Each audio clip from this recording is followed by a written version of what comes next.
네, 사형을 선고받고 대전 교도소에 복역 중이던 연쇄살인마 정두영이 최근 탈옥을 시도하다 붙잡혔습니다. 네, 어떻게 이런 일이 생겼는지 오윤성 순천향대 경찰행정학과 교수 모시고 자세히 짚어보겠습니다. 어서 오십시오. 어서 오십시오. 네, 정말 큰일 날 뻔했습니다. 네, 이런 일이 일어나면 안 되는 건데 어느 보도에서는 이제 현대판 쇼생크 탈출이 일어날 뻔했다고 얘기를 했는데 쇼생크 탈출은 이제 성격이 좀 다르죠. 앤디 듀프레이는 굉장히 좀 무고한 사람이었고, 그렇습니다. 정두영은 이제 연쇄 살인범이었는데요.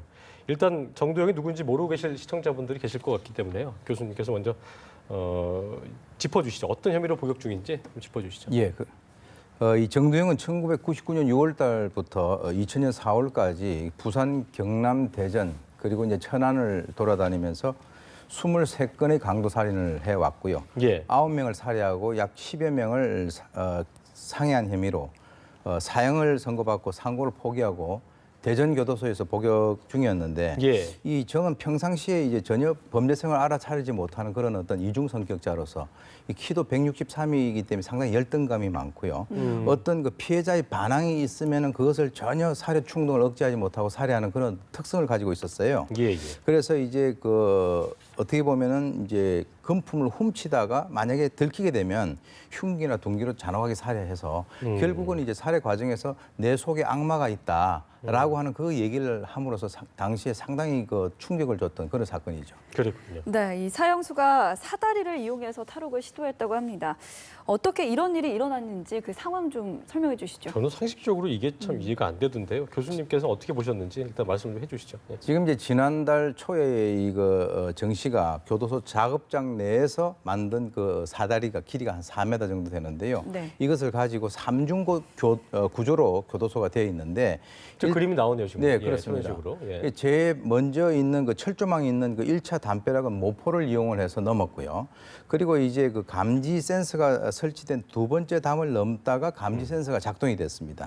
그래서 이제 마지막 세 번째 담을 넘기 위해서 시도를 하는 중에 이 사다리가 플라스틱으로 만들어졌기 때문에 휘어져 가지고 잡혔는데요.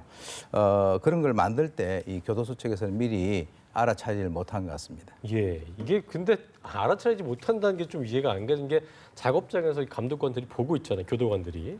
근데 그거를 모를 수가 있는데 그걸 숨기기도 좀 할 때 길이가 짧지도 않았을 게고요. 지금 이제 일반인들이 생각을 하실 때는 이 4m짜리 사다리라 그러면 우리가 보통 볼 수 있는 그런 사다리로 생각을 하실 수 있는데 이건 이제 플라스틱 같은 것을 연결해 가지고 접이식으로 했던 건가요? 접이식으로 했기 때문에 아마 좀 숨기기가 쉽지 않았겠는가 이렇게 생각이 됩니다.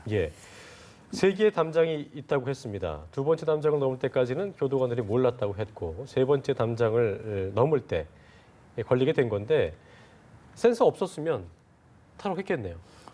결국은 이제 이 센서 때문에 체포가 됐다 이렇게 볼 수 있고요. 우리가 이제 인원 보안과 시설 보안을 놓고 봤을 때 결국은 이 기계 경비에 의해서 탈옥을 막았다 이렇게 우리가 정의를 할 수 있겠습니다. 즉 다시 말해서 사람에 의한 어떤 경비라든가 이것은 실패했다라고 볼 수가 있겠죠. 근데 제 얘기는 이제 그 담을 넘을 때까지 밤이든 어떤 시간대든 24시간 그러니까 흉악범들이 많이 몰려 있는 곳이기 때문에 항상 감시가 이루어져야 될 텐데 방에서 나오고 이런 것들 그 동선 체크가 안 되는 건가요? 그게 좀 이제 시청자분들과 많은 사람들이 이해가 안 가는 부분이거든요. 지금 이제 아마 이번 교도소에서 언제 정확하게 탈출을 했다라고 하는 것을 밝히지 않고 있는 것은 지금 이제 이 사람이 자고 있는 당시에 그러한 시도를 했던가 아니면 또는 작업을 했을 때 그러한 시도를 했는가 이런 것과 관련돼 가지고는 여러 가지 어떤 문제점들이 많기 때문에 아직 밝히지는 않는 것 같은데요.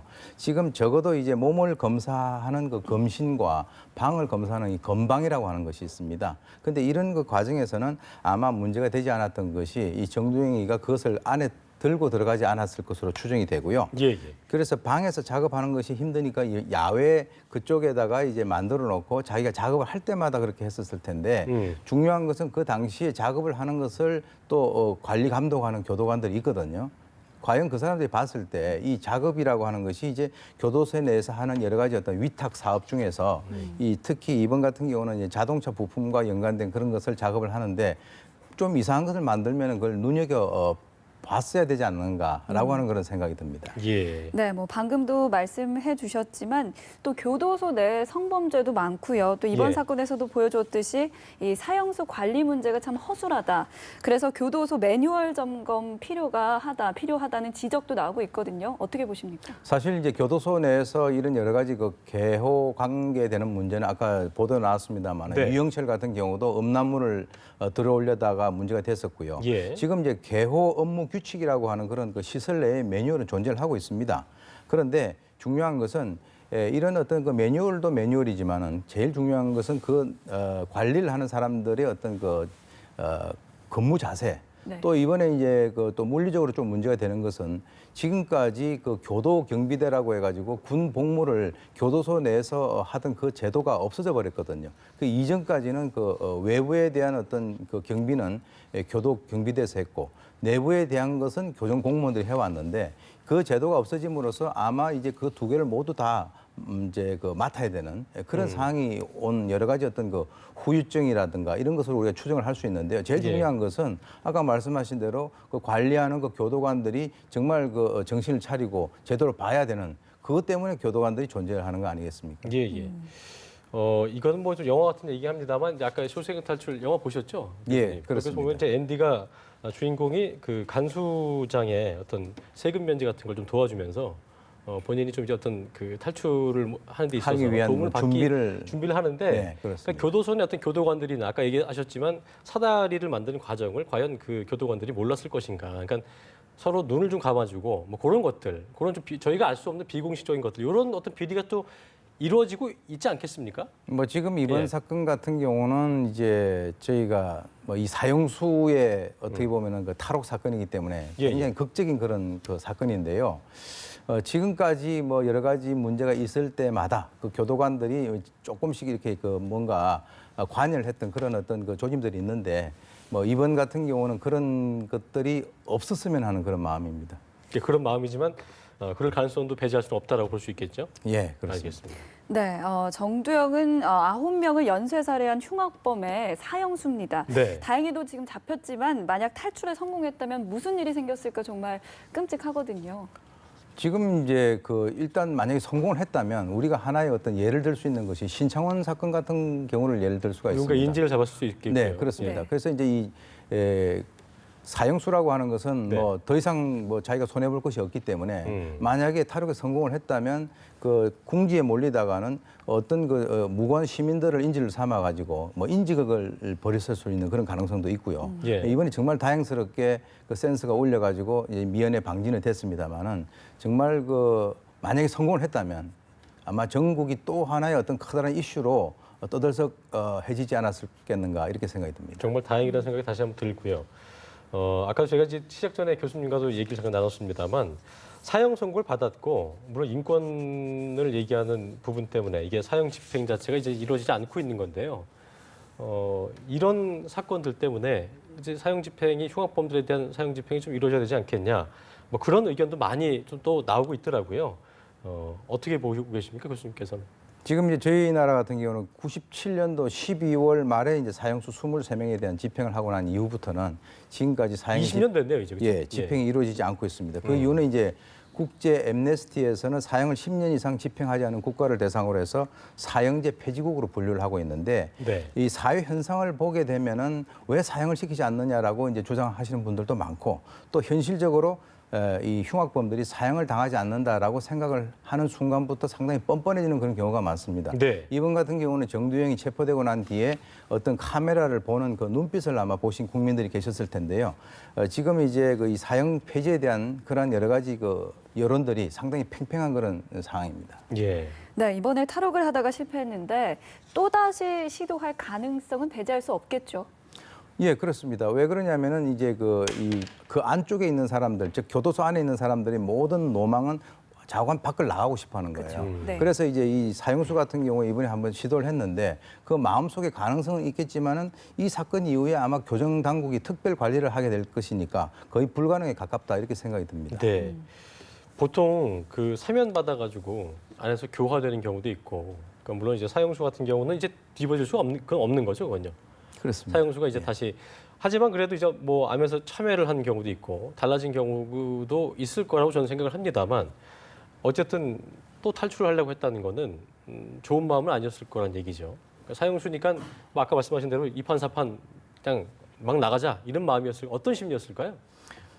아까도 제가 말씀드렸습니다만은 지난 얼마 전에 보도됐던 그 더들강 사건 예, 같은 예. 경우도 이 무기수가 만약에 가석방이 성공이 된다면 작년에 나오기로 돼 있었어요. 예. 그러니까 그 안에 들어가 있는 사람들의 모든 관심은 오직 바깥으로 나가는 것밖에 없습니다. 어허. 그런데 이제 이 사형수 같은 경우도 사실은 이제 그 사형수들 중에서도 자기 장기를 기증한다든가 예. 이렇게 좋은 방향으로 간 사람들도 있지만 이분 같은 경우는 아마 안에서 그 많은 시간을 보내면서도 전혀 어떤 그 교정 교화가 제대로 이루어지지 않았지 않았나 이렇게 이제 추정이 되고요. 예. 그래서 이제 이번 그 탈옥을 또 다시 시도를 한 것으로 그렇게 생각이 됩니다. 예.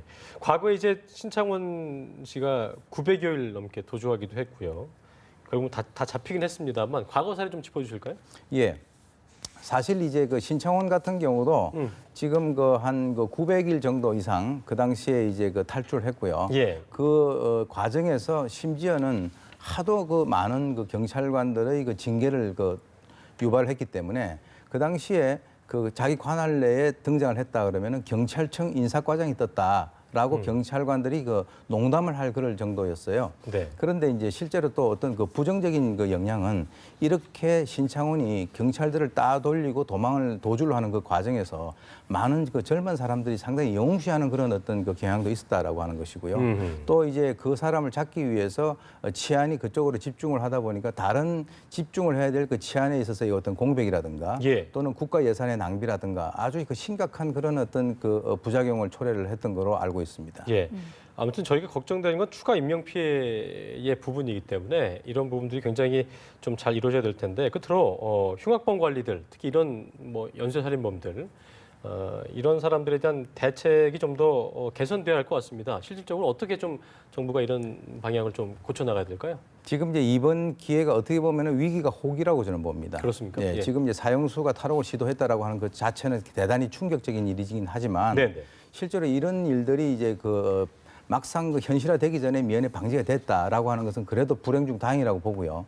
현재 지금 그 사형수들에 관련된 여러 가지 어떤 그 관리 그 기법이라든가 접근 방법 또는 심리적인 어떤 상담이라든가 이런 것들에 대한 다시 한번 재짚어 봐야 될 거고요. 예, 예. 이번에 이제 법무부에서는 그 관련되는 사람들을 전부 다 처벌하겠다라고 얘기했는데 제가 볼 때는 그 관련되는 사람들 몇 명 처벌해 가지고는 이 근본적인 문제가 해결되지 않습니다. 그래서 이제 중요한 것은 아까 말씀드렸습니다마는 교도 경비대가 지금 없어짐으로써 거기에 어떤 공백은 없는지 아하. 그리고 이제 그 어떤 현재 운영을 하고 있는 그 시설 보안에 있어서의 좀 더 첨단 장비를 보강해야 될 그럴 필요성은 없는지 하는 등등의 다양한 그 차원에서 전반적인 대책이 마련돼야 될 것으로 전국적으로 봅니다. 교도소에 대한 전수조사 같은 게 좀 필요하다고 좀 볼 수 있겠네요. 그렇습니다. 그렇죠? 예. 알겠습니다. 네, 지금까지 오윤성 순천향대 경찰행정학과 교수와 얘기 나눠봤습니다. 고맙습니다. 고맙습니다.